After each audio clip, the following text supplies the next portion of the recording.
Good evening, everyone. Good evening. It feels a long time since we have been sitting here together like this on a Wednesday evening.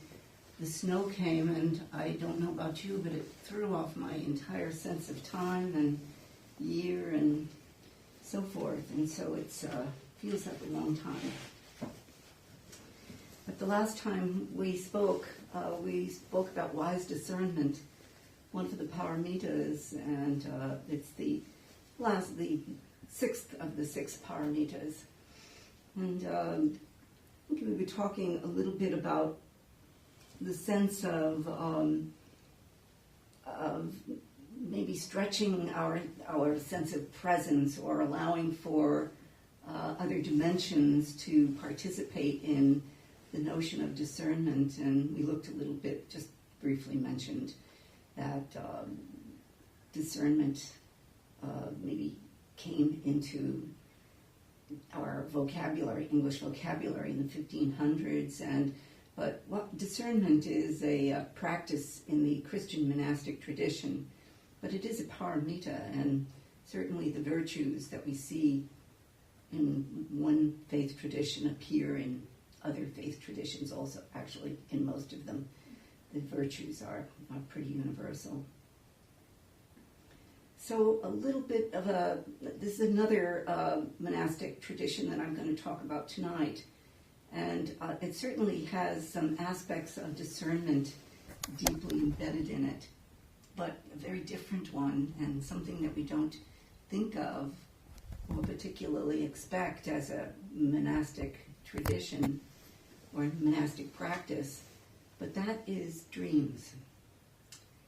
And it's actually such a huge topic that it's going to be impossible for me to take up. It really is worthy of a full day's seminar. It's the most interesting thing. Of course, dreams begin way a long time ago in humankind. I mean, we've always been dreaming, but certainly dreams appear in mythology. There's a whole panoply of gods who are, that's all they do is they deal with dreams in the nighttime and so forth and so on. And Morpheus is the main one who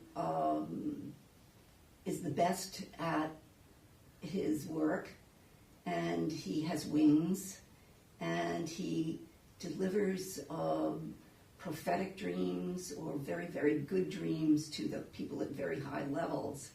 There are about 1,000 of such gods like Morpheus. But again, Morpheus usually delivers the best dreams and really only good dreams. And Morpheus sleeps on an ebony bed surrounded by poppies. So these words, morph, of course, comes out of Morpheus, which is to take form. Morph means to form. So Morpheus then, when Morpheus is delivering a dream, he was the best at mimicking all of the realm of humankind. And so he could morph into whatever character was needed for the dream that he was going to deliver. And so, most interesting, Morpheus's brothers, Phobetor was the one who delivered frightening dreams. And thus we get the word phobia. And then his other brother was Phantasos, who dealt with fantasy. And there we get the word fantasy that comes out of Phantasos.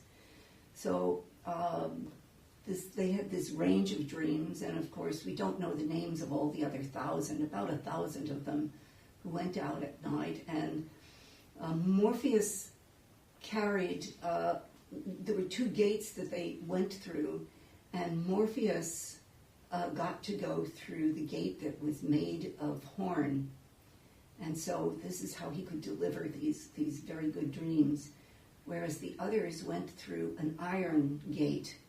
And so they delivered dreams that were fearsome, more difficult, or had Phobetor Fobator carried dream. He would go into the form of animals or things like that, with scary dreams.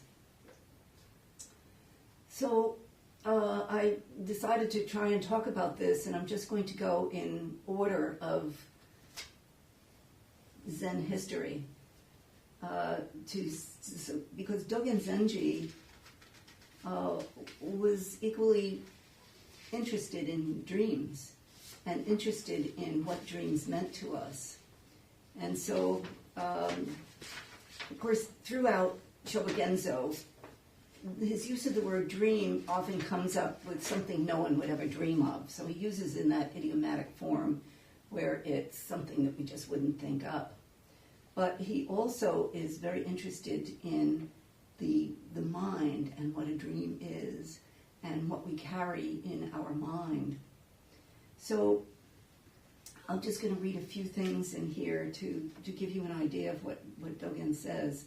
Then I'll talk a little bit about how dreams appear, his practice in succeeding teachers. So the wheel of the Dharma encompasses everything in all directions. The great ocean, Mount Sumero, all lands and all thoughts and things have fully manifested themselves. This is the vision expressed within the vision, which existed prior to any dreams. All that manifests within the whole universe is but a dream. This dream consists of all the hundreds of things that sprout up ever so clearly. It is the very moment when we are about to give rise to doubt, the very moment when we are confused. This moment is, say, a sprouting up of the dream, a sprouting up within the dream, and a sprouting up that gives expression to the dream. In exploring this through our training, we find that the roots and stalks with their branches and leaves, and the blossoms and fruits with their lustrous colors and forms, altogether comprise the great dream. And you must not confuse it with dreaminess. We're going to talk in our studies coming up in the next time we talk about the Mountains and Waters Sutra, when Shohaku Okamura is going to speak about this dream within the dream that we live. And then we wake up and we see that it is the dream, and yet we still recognize that we are living a dream within a dream.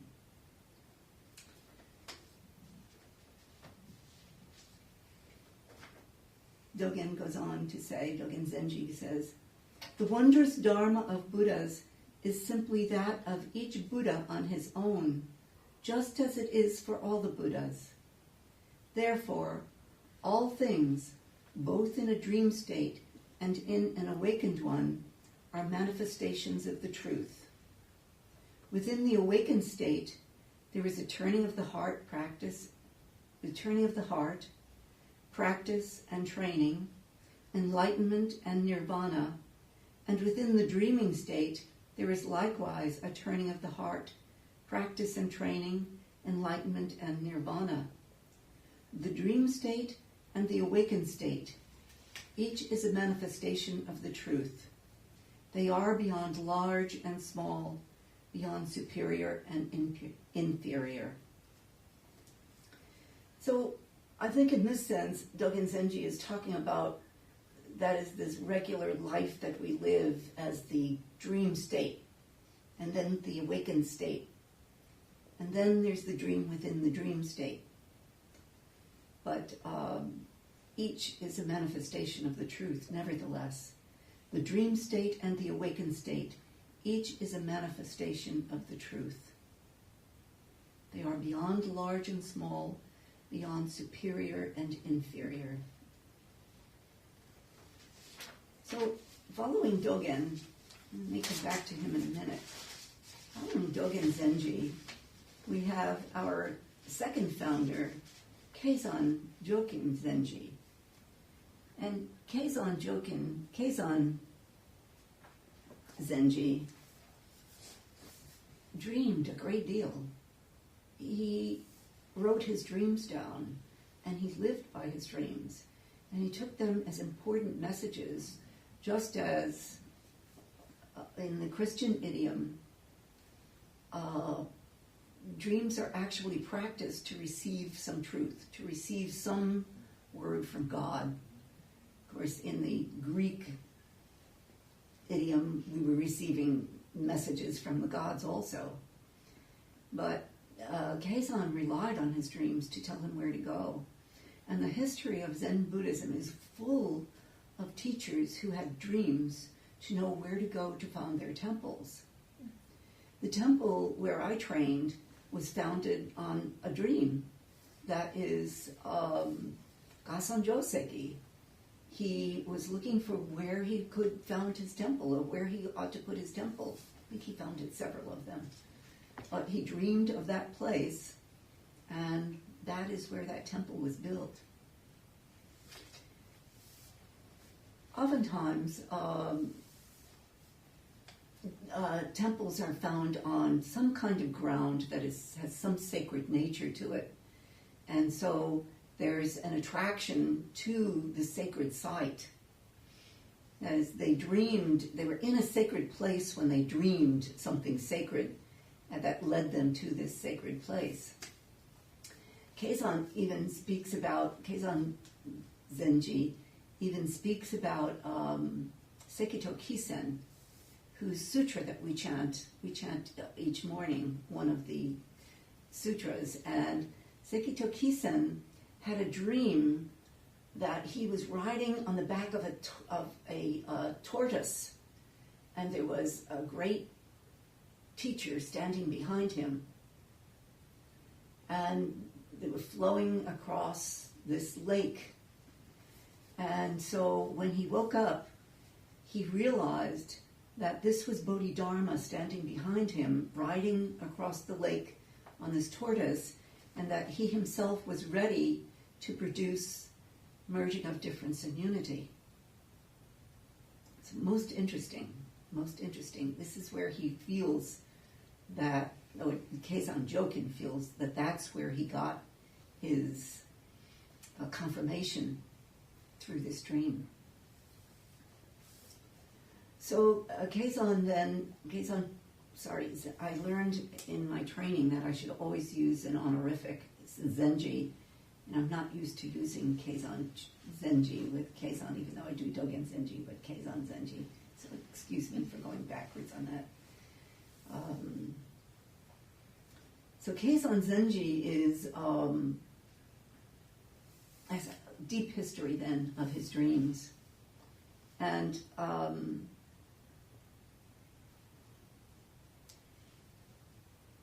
also want to say about dreams. I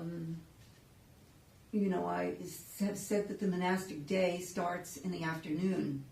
It starts at 3 o'clock in the afternoon with the practice of atonement, a chanting of atonement, and then evening practice continues, and then sleep is an aspect of practice.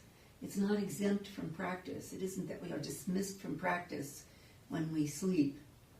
So there is the notion that we enter the darkness of the night as part of the totality of the day, and we enter that dark side in which we receive the secret messages that come to us about awakening, about the enlightened state.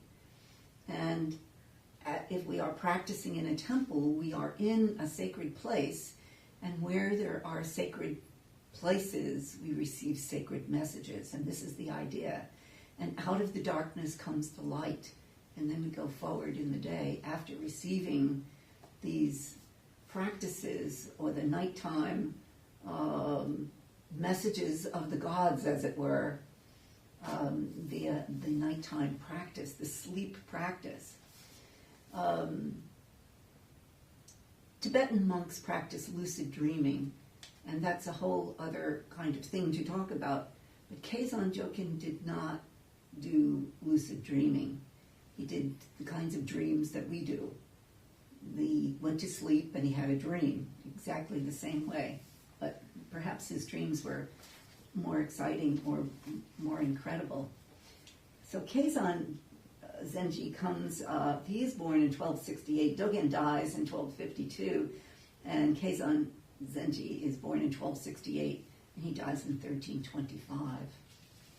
So, but it's, the text here is Keizan was an inveterate dreamer who made dreams into a veritable way of life. They supplied a criterion for truth, but also an instrument of power. His visions gave him privileges to which the ordinary dreamers could not hope to aspire. As he dreamed, he found himself. He stood on the dangerous boundary between the real and the oneric, on the threshold of an invisible world that called him ceaselessly without causing him to lose his sense of reality.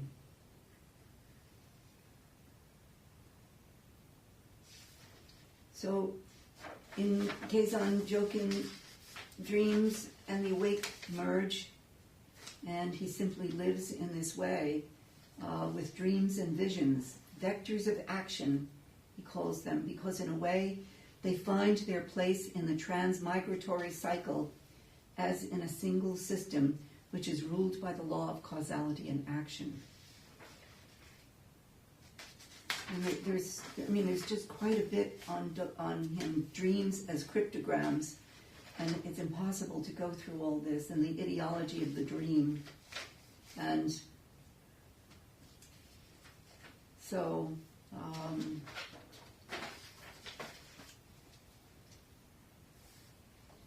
then just a little bit in this,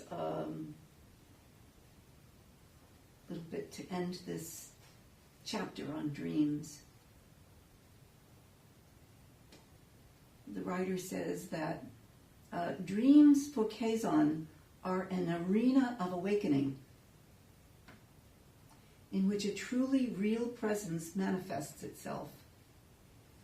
The dream opens onto the divine other or others.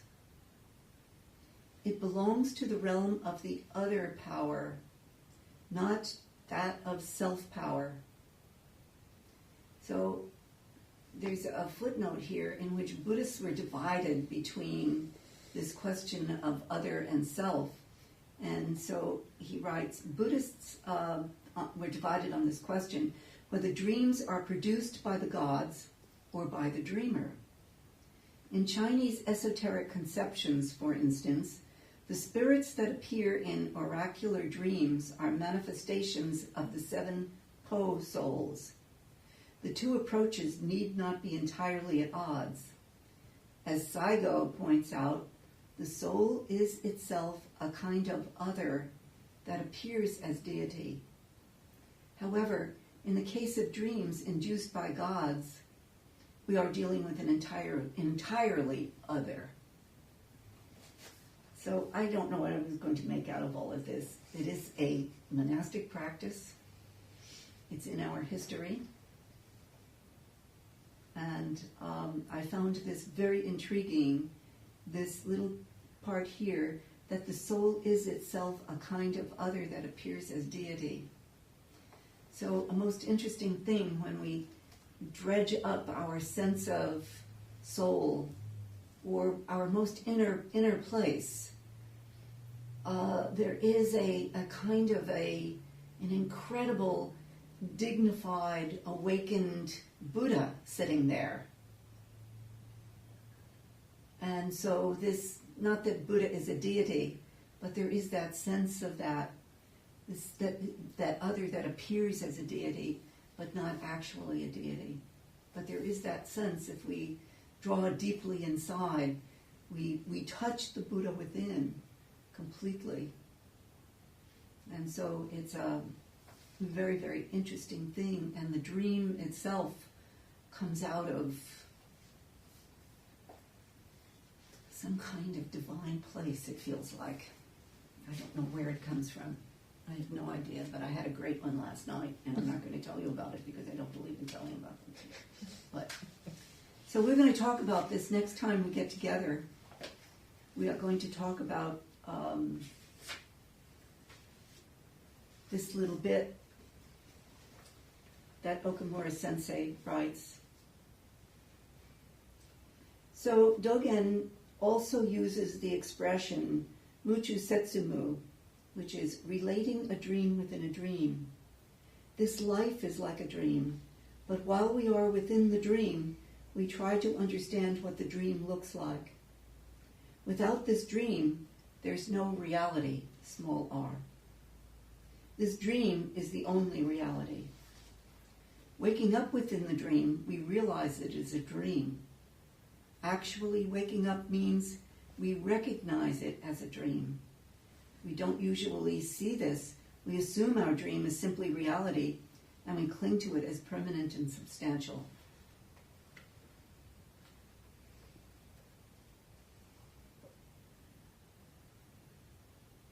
Why do we practice zazen in the zendo and listen to a dharma talk? We do something else. We could do something else. Walk on the beach or in a forest, shop or see a movie, and it might be a better dream. Sitting in the zendo and listening to a talk on Dogen's writings could be a nightmare. I don't know which is better. Still, somehow, as my role in this dream, I go to zendo to sit, talk about Dogen, and write about my understanding, my dream about Dogen's teaching. You are reading my dream. If you don't enjoy this book, you can put it down, but you cannot leave the dream of your own life. Spectacular small paragraph that no matter how much we see the dream, we still cannot exit the dream. We cannot leave the dream of our own life. So we are the dream within the dream, living the dream within the dream. There's that beautiful poem, I think it's somewhere on one of our walls, maybe upstairs in the house. It says, I'm dreaming, yes. And then it ends with, yes, you are dreaming, and yet. So we always have that and yet about this reality that we are living, the and yet. Is this dream? We have to ask, well, how do I know? How do I know I am not dreaming? Well, how do I know I am dreaming? How do I know this? It's one of the questions that Western philosophers ask. How do we know? How do I know? How do I know I'm alive?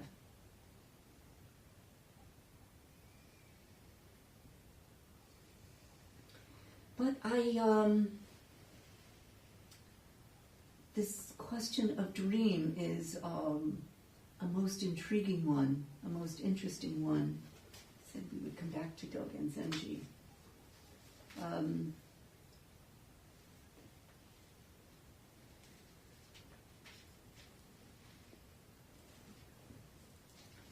Years, months, days, and hours are what the mind is. Dreams, visions, and flowers in the sky are what the mind is. Water bubbles, foam, and flame are what the mind is. The spring flowers and the autumn moon are what the mind is. Our day-to-day moments are what the mind is. Even so, it cannot be destroyed. For this reason, the mind is the real appearance of all thoughts and things. The mind is each Buddha on his own, along with all other Buddhas. And the dream, the vision expressed within the vision, and the whole universe is but a dream. All that manifests within the whole universe is but a dream. Very difficult material, but most interesting. But that is a monastic practice. Dream is a monastic practice.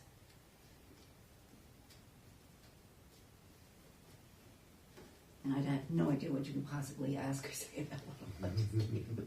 But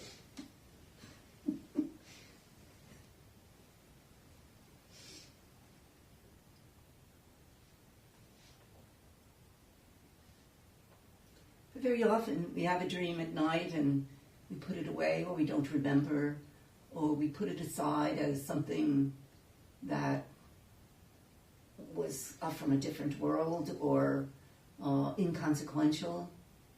And yet, if we look at the monastic practice, if we look at how the day goes, nighttime sleep is part of the practice. Sleep is part of the practice. Sleep is a necessary aspect of practice. And then dreams are a natural phenomenon that occur in sleep.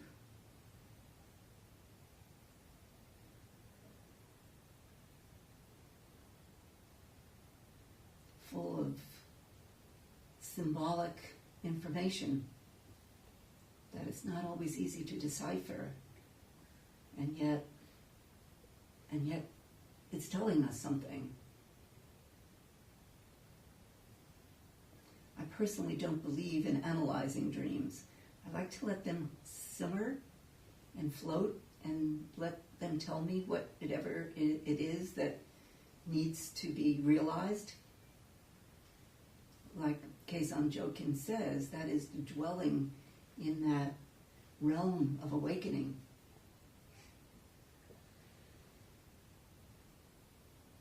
All the barriers are down, the barriers of, at nighttime, the other phenomenal thing that happens is there is no discrimination. If we are in darkness at night, we can't see all of the junk and the things around us, and everything becomes the same. So you have that opportunity to clear the mind, and to, the mind is naturally without the objects of mind, and so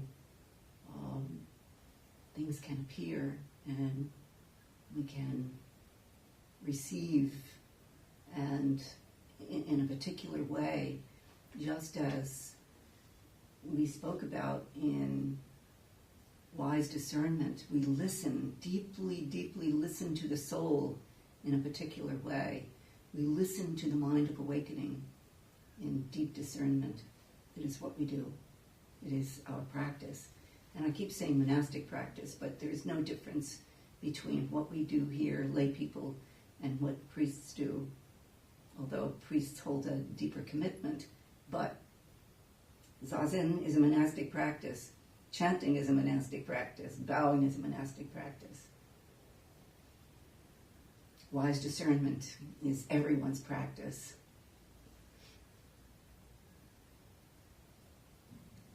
And dream is another form of practice.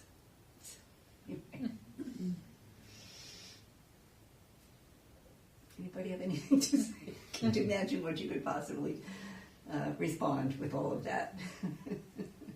But this gives a history of what we do, or what has occurred. I think it's significant that your talk started with this notion that everything is included, which I feel we need to I need to remind myself of from time to time.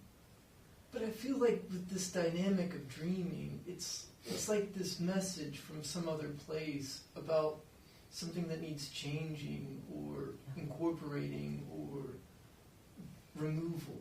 Yeah. And so it is kind of in that liminal space of how things aren't quite right. Yeah. Even as everything is a part of the whole and everything's incorporated. It just seems to, it's almost like in conflict with that. Mm-hmm.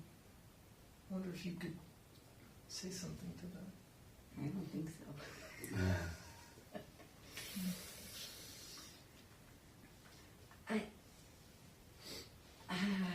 I don't know about the conflict, that it's in conflict exactly.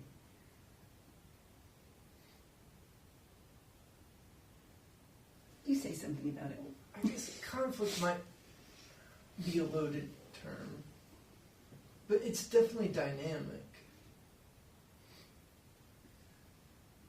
Very definitely, yeah. I mean, so I'll just give you a little tease of my dream last night. I had an epic dream. But in this dream, a play was taking place, part of it, and all these people were doing very, very creative things.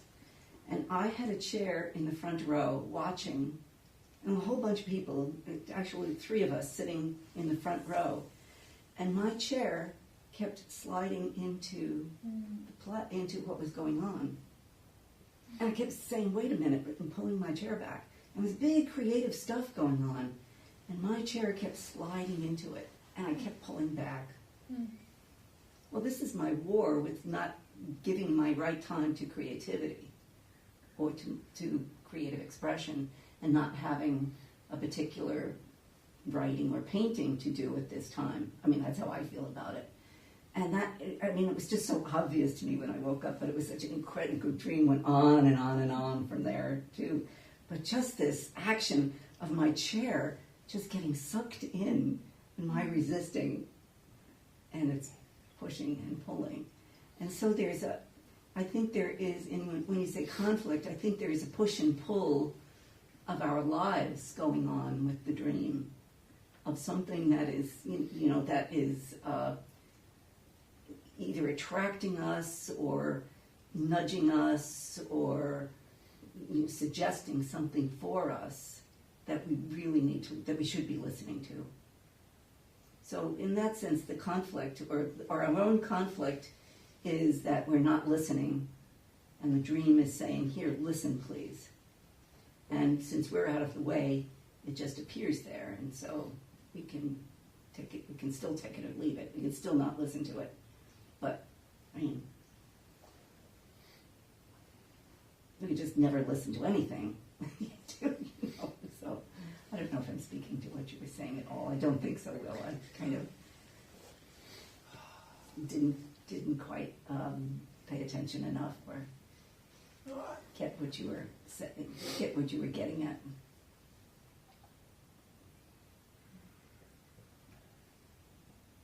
Maybe I'm just trying to get at something else through dreaming. So I don't want to go too tangential. But it's like, I think one of the things that inspires me about this tradition is that it isn't, I mean, it looks like it's about peace from the outside, but I think it's deeply committed to action and change. Kind of like this conflictual nature with the larger society. And it just seems that dreams are, in my mind, very central to that. I think it's sort of like a vehicle for those messages. Well, certainly. I mean, it certainly can be the vehicle of change. Very definitely, as I say, something that's leading us that we have not paid attention to, or opened us to see something in a different way. But, it's also, it's the awakened mind happening. It's really what it is. There's no barrier in dream. So we're simply present, even if it's a nightmare, it's the awakened mind. It doesn't matter what kind of dream it is, it's still the awakened mind in action. And so it's good to pay attention.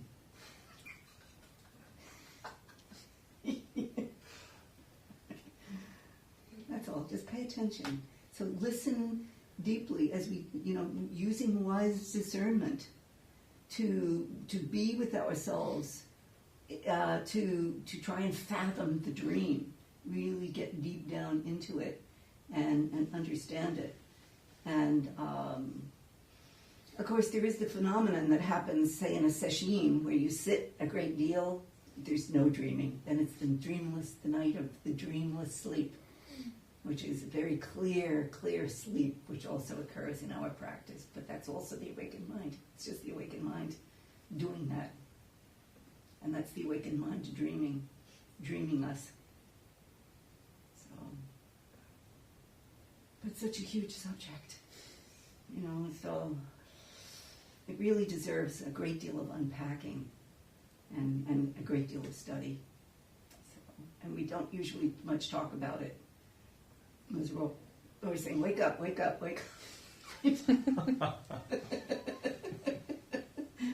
But wake up to the dream is what we have to understand. Wake up to the dream and be awake in the dream.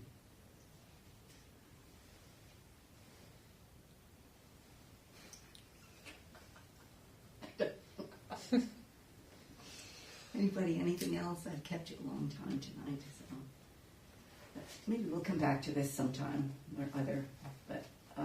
But we will the next time we talk, because we're certainly going to try and discuss this piece that that Okumura Sensei has, Okumura Roshi, about what is a dream. I'm reading his dream. We are reading his dream.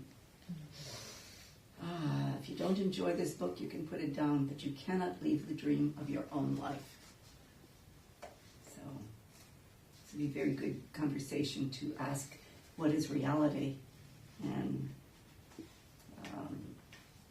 he goes on, he's talking about this moment as a fiction, and time, and flow, and not flow, and all of that sort of thing. So we'll have some good discussion about it, I think.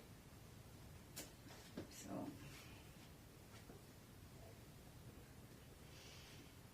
okay, everybody, now that you're totally ready to go to sleep tonight, I hope you have a good dream. Listen to a good dream tonight, please. So.